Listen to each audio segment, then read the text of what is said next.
What is up, and welcome back to Talking Nutrition. Today we are back with another bonus episode. We're going to break down the 3 Q&A sessions we did during a mini challenge we did with our free community. If you are not a member yet, you can dive in. I'll drop the link in the show notes. It's a free Facebook group. We want to drop a bunch of stuff in there for your resources, mini trainings, a lot of cool stuff, and of course the challenges. You'll be the first to know if we are launching any events, webinars, and all that good stuff.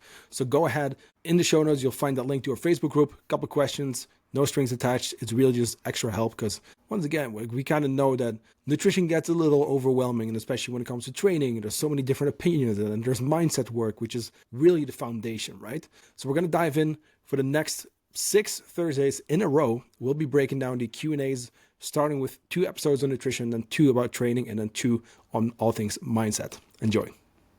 All right, we are recording. What is up? First Q&A of the mini challenge. So with these questions, this is really the meat of the challenge, right? We all know 7 days. It's not a lot of time to create new habits. But here's the cool thing. The things that we discuss here will pay off in the long run if we keep applying them. Remember too that with the basic steps that we have in place, right? In your daily activity, could be a quick walk, could be a workout, could really be anything. Just generally being active, right? Having your daily big bowl of salad, could be a fruit salad, even could be a bunch of different veggies, like playing around with color, throw in some protein, right? Also super key, no matter your goals, that's gonna have to be one of those staples that's always in there. A lot of colors. And we actually had a question about bloating today as well, so I want to talk about fiber. So those two, and then of course 10 minutes of stillness. I know this is a little bit more of a vague one for most people. You might not even fully know, hey, what do you mean by that? Stillness, how do I get into that? I wanted to keep it super general here, right? People have tried meditation, journaling, those kind of things, but not everyone's familiar with that, and that's okay. The main thing is, hey, we need to sometimes slow down. We need to kind of sit with our thoughts, because a lot of times you get busy, maybe stressed, fatigued, whatever it is, all these different things on your plate, which can feel like a little overwhelming and stressful, and sometimes that leads to more feelings of we don't feel like we're in control, right? We feel a little bit of a lack of willpower maybe, and we can talk more about this in the mindset training. But the reason I bring this up is that when we create more stillness, again, the goal is just a daily 10 minutes for yourself, just to slow down. You create space to think about shit, and that is one of the most important things, because sometimes we need to interrupt the things that we are doing to fully acknowledge them, but also see, hey, these things are not really serving my long-term health in the long run at all, or even in the short term. And these are some things I can do to improve, but it all begins with that awareness, and then from there you can grow, right? So I want to thank everyone for submitting questions. The leaderboard, of course, will be updated right after this Q&A call, so I can give everyone who actually submitted questions their points. And then tomorrow I'll be dropping a quick overview in the community, just so you see the actual leaderboard and who's actually, top 10, let's say. But I'm going to just make sure we have everyone in the list. Last but not least, remember too that with these kind of things, stuff changes all the time. Daily check-ins, we have the bonus questions, all of that good stuff means there's going to be a lot of room for people to still catch up, you know what I mean? So keep showing up. It's only 7 days together. Today is day 2 already, if you think about it. So again, take action, and then we will dive in with the first question. So let me just pull this up. And then what I want to do as well is, depending on how much time we have, because we have fewer questions than expected currently, and that's, by the way, totally cool. If that's the case, like today, I will be just throwing in additional education for you guys. So because today is nutrition, I wanted to dive into, I'm just going to pull it up in the meantime. I wanted to dive into stage 2, the training on how to eat healthy, basically, that we have for our clients. Now, some of you are familiar with this, some are not, but either way, no matter what, this is probably the most important lesson that we have inside of our Odyssey course, like the 12-week course that we have for everyone, that everyone goes through, taking you from building meals to anything from stress management to activity to all that good stuff, social settings, vacations, right? What do we do when we track? What do we do when we don't track?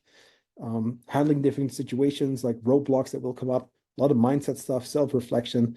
And one of the most important trainings is the how to build meals, right? So I wanted to dive into that today as well. So Anne just joined me. So thank you for joining, Anne. Super great to see you. So that being said, I'm going to pull up the questions and we're just going to run through them. And let me see real quick. We have someone else joining too. So I'm just going to run through them. And then afterwards, because we will have time for this, I will be diving into the healthy eating training from our course. Because again, right, I wanted to give you as much value as possible in this mini challenge. It's only 7 days. Full transparency, just by the way, guys, this is also a test because it's the first time we're doing our challenge inside of our own client app, right? We have our client stuff in here. Now we want to do the challenge. So this week is a little bit of a test as well. Just so you know, I want to be transparent there. Why do we do this? Because I want to make sure that whatever comes up gets addressed so that as we go into September, the big challenge, the real one, the public one, everything is taken care of. So I want to thank everyone for being here, for being patient also with a new platform, those kind of things. And remember too that you get free access to the September challenge. This is really just a little, right, leading up to it. And you joining, right, is already just, hey, you get free access. Usually it's $20 to join September. You guys get that for free. So let me share my screen, and I wanted to pull up the Q&A tab. Then we'll dive in. There we go. So you guys should see this now, and we're just gonna run through them. So Karina had a question here, so we're gonna skip that first one as she asked. Perfect. So we're going to start with Anne's question. So what's up, Anne, or Anna? Question is, what should I eat ideally after strength training and when? I hear that women have a much smaller time frame than men to reload. Okay, a lot of good things to unpack here. As for the time frame, that's actually a big myth, big misconception. I'll give you the short answer and then the long. And you'll see me do this a lot. The short answer, just try to get something within 30 minutes up to 2 hours even. Anything beyond 2 hours, I feel like we're pushing it. At the end of the day, to be honest with you, in my experience, what's going to matter most is your daily intake. Are you eating enough? Are we in a deficit, surplus, whatever it is, based on your goals? Are we hitting our protein daily? Are we hitting our fiber daily, right? Are we managing our intake? That will be so much more important, I should say, than trying to be specific with timing. However, here's one thing too. Once that is taken care of, we can actually get more specific. So that's where the long answer comes in. Short answer, doesn't matter too much. Difference for men and women, actually in this case, not really. But try to get something in between 30 minutes and like 2 hours. Like, I mean, you're pushing it, like I said, but that window. And then you are going to be fine. You want to prioritize protein and carbs. Carbs are actually more important in this case, but you want to have both. You can get very specific with a 2-to-1 or 3-to-1 ratio from carbs to protein, keeping fat low, fiber low, because around training, we want to kind of keep that low for faster digestion. Again, long answer. This also depends on your training because a lot of people are not training very intense, which means that for them, it's going to be less important to dive into this. So you see, there's a lot of nuance to this. But that being said, so going back to your question, what should I ideally eat after strength training? So generally speaking, you always want to cover all your macros on a daily basis. Protein, carb, fats, right? You want to get those. You want to make sure that your calories are in check based on your goal in your season. And like I said, fiber, we do want to get our daily intake in. Around training, especially before, I will say, we want to maybe keep that a little bit lower and just make up for that another time in the day. What to eat? Carbohydrate and protein are the most important ones. So this goes back to what foods do you enjoy to eat? And by the way, guys, like again, we'll dive into the healthy eating training after this. I would start with your main protein sources. It's very simple if you think about it. How often do we eat? Let's say it's like generally like 4 times per day for most people. Okay, cool. Then that means that we need to figure out 4 protein options for your day. I'm just gonna, right? I'm gonna say 1 scoop of protein powder, like in my case, right? 1 scoop of protein powder, Let's say we throw in something like a cottage cheese or something similar, and then, or like a skyr or, low-fat Greek yogurt. I've got us two already. Then we have salmon. I'm a big fan of salmon. And let's say we have a lean ground beef. That's four already. That's taken care of. So start there. What are my go-to protein options? This could be personal. Now let me pick which one I want to have after training. You see? Okay, let's say I want to have an actual proper meal after training. Going back to what I was saying too, with the carbs and stuff. Okay, so I'm actually going to stick with my ground beef in that case. I'm going to go with a lean, 5% fat, right? Ground beef. Start with 100 grams. Most people, right, honestly, like that's already going to cover your protein, right? 100 grams, don't overthink it. Super simple. If you don't like ground beef, cool. Swap it with 100 grams of any other kind of meat, 120, 150 grams of fish. When we're looking at dairy products, is maybe going to be more of like a container or like 200 to 400 grams. I would say more towards the 400 grams for bigger individuals like myself, or less if you don't need as much protein. But going back to my example, ground beef, and you'll see this too in the healthy eating training in a bit. The way we create meals with all of our clients is protein, carbs, fats, color. It's 4 steps. It's super simple. So we just covered protein, right? Ground beef. I'm going to go with a white rice because that's very easy to prep in bulk. It's very digestion friendly, and it's a nice, quick source of energy. So let me go with that, right? So that's your carbs. So that's the step 2, protein, carbs, right? Ground beef and white rice. By the way, it doesn't have to just be that, right? Add spices and those kind of things. Now, we're going to add some healthy fats. So I'm going to use a little extra virgin olive oil here, super, super healthy for you. So that's your fats and, of course, color. In this case, I know I said we're going to keep fiber low. I'm still going to add something, though, just not as much. So maybe I'll do like a bell pepper. Super simple, right? Or for Europeans, fellow Europeans, paprika, right? A red pepper or any other veggie that you like. Or if you want to have a piece of fruit on the side, I'll do this too. I'll do like a kiwi or something, super simple. So now we have protein, carbs, fats, and color. And I'm going to repeat this a lot today, but you'll see this once we get into the training. Something like that. Another quick option could be super simple even.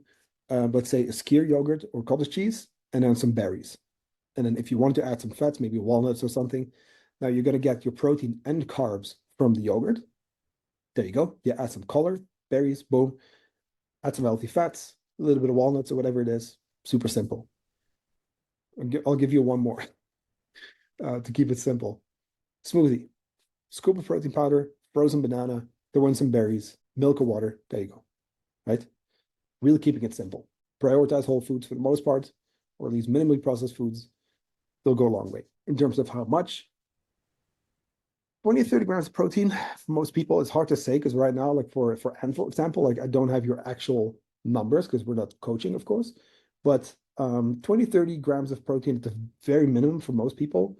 And then let's say after training, maybe I'm going to say like at least like 50 grams of carbs. That would be great.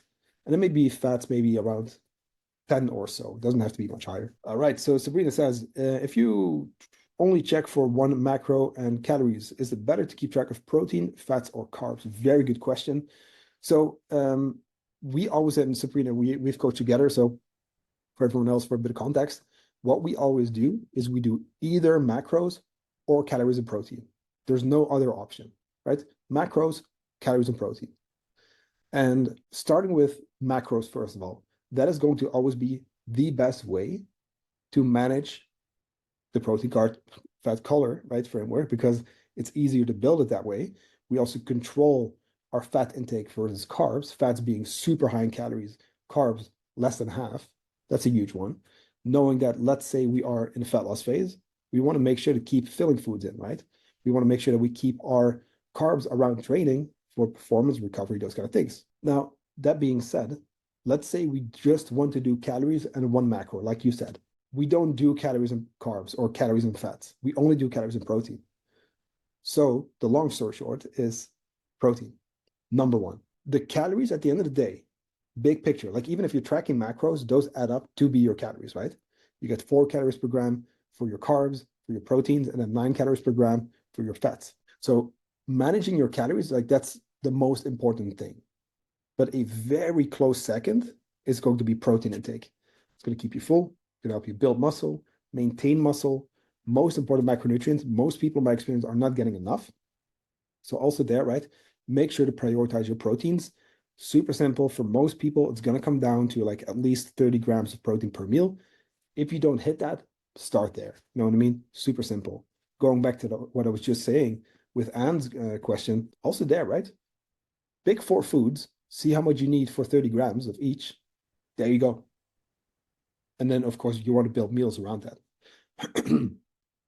Daisha says, when trying to get my protein in for the day, in occasion I supplement a protein powder. I use this one below. Your thoughts? So I am not familiar with this. However, it looks like a whey isolates, which is nice. Let me see real quick. I just want to open this image so we can see. It looks pretty. I mean, let me see real quick because I'm not sure. I don't know this brand, but I mean, it's low fat. It's, you're just getting your proteins. It looks fine. To be honest with you, like you can't really go wrong with whey isolate. Of course, there's going to be brands that are not so great. There's going to be brands that are awesome. I'm a big fan of New Ethics. And for anyone in here, by the way, Daisha, also you're in the US, we actually have a discount code for you where you can get 10% off. And that's not even to sell shit. It's really just like, hey, we have certain deals with people because we want a quality product for our clients. So I can message you about that too if you wanted to. But this looks like a great option. To be honest with you, like the one I just mentioned, so New Ethics, it might actually be potentially be better and more affordable, kind of depending. I don't know this brand. So I can give you that code. But then again, whey isolate, like you can't really go wrong. Go with a basic flavor like vanilla, chocolate, those kind of things are generally best, digested, I guess. The crazier the flavor, the kind of, more stuff there's added. And we might have some sensitivities to that. But otherwise, to be honest with you, a whey isolate, absolutely. You'll hear me talk about this in the training in a bit, but we always focus on the whole foods. Here's the thing though. I'm even going to basically say that because I always say 80-20, 80% like minimally processed or whole foods, and then 20% can be anything else. Literally any food, like nothing's off the table. You got to manage your calories though and your macros, like I said. But to keep things flexible and enjoyable, every now and then have something in moderation, 20%, we can have something more processed. Everyone's making a big deal around this these days. But when you cover your veggies, your fruits, and those kind of things, adding something that is a bit more processed is totally cool, it's fine. Now, that being said, going back to the protein, a whey isolate, I would even lump that in with 80% because it's such a quality option. You get your amino acids, it's very cost effective, it's quick, convenient. Like, in my opinion, everyone should at least have 1 scoop per day. Preferably all whole foods. That still goes. But if you can squeeze in, a scoop, like that's 30 grams, like right there. You drink it, super simple. I also know that most people struggle with their proteins in the beginning. So why not? Absolutely, highly recommend it. Karina says, I keep reading articles that say there's no point in eating more protein than 1.8 grams of protein per kilo of body weight at each meal, as the body gets rid of it when you urinate. And I see many recipes where the protein level in one meal can be somewhere between 40-60 protein. Is this something you should think about in terms of distribution throughout the day and meals? Great point. So there is a benefit to going higher than 1.8 gram per kilo of body weight, and that is of goal weight. There is definitely a benefit. However, it is not technically needed, if that makes sense. There's a certain amount, which is 1.8, so you are right there. 1.8 is going to be enough. You're going to build your muscle, you're going to keep your muscle, and those kind of things. You are covering your proteins, and you are in an optimal range already. However, it's going to depend on the season that you are in. Protein is going to be the most filling macronutrient. So knowing that, plus the risk of muscle loss is very high if we're, for example, doing crazy amounts of cardio, for example, if we do not lift weights, if we are dieting, there's so many things there that is one, right? We want to prioritize protein even more if we are cutting, for example. Plus, it's the most filling macro. So when we are dieting, it's going to keep you more full. What I've seen over and over again, people who come to me with cravings, hunger, those kind of things, If we bring up the protein, it's just fixed. Pretty like 9 out of 10 times. That is why we tend to go for 2.2. Is it necessary? Technically, it's more than needed. But in my experience, the people who go higher protein have better results 100% of the time. As for urinating it out, not really something we need to worry about. Like that's nitpicking, like that's not right. The big picture we need to focus on. 40 to 60 grams of protein per meal, also totally cool. It's going to depend on your intake. I am currently at 2.7 grams per kilo of body weight, which just works for me. It doesn't say anything about anything else, of course. For anyone else, I should say, that is where I am at. So that's way higher, right? And that just works for me. I like that. I've honestly, like, I can share this because I go through my own transformations too. I've, I've built more muscle than ever. I've stayed lean also during that process. I'm currently at the highest muscle mass with the lowest fat percentage I've ever been. And I've used a high protein approach for that. Again, that's just me, just using my example currently. I can also share this, that among all of my clients, which by now is hundreds of people over the years, every single time, the high protein diets always outperform. 40 to 60 grams per feeding, totally fine, totally great. For me, for example, that would make more sense. When it comes to the recipes, you're also supposed to take that and tailor it to your intake. So if it says 40 to 60, you can bring it down to 30, 40, for example. There's a big myth also around, you can digest 30 to 40 grams of protein, in one sitting, and that's also not true. Your body will break it down. There is one thing though, and this is likely where it comes from. There is something that's called muscle protein synthesis, which is really just fancy word for muscle building. That being said, there's going to be a benefit if you introduce protein, like let's say 20 grams of protein. That is going to be good for muscle building. 25 grams is a little bit better. 30 grams, 35, a little bit better.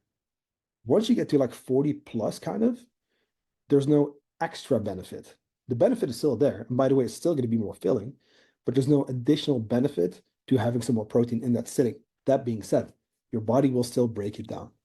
Absolutely will. It's not going to just, go anywhere. Your body will break it down. And just in general, right?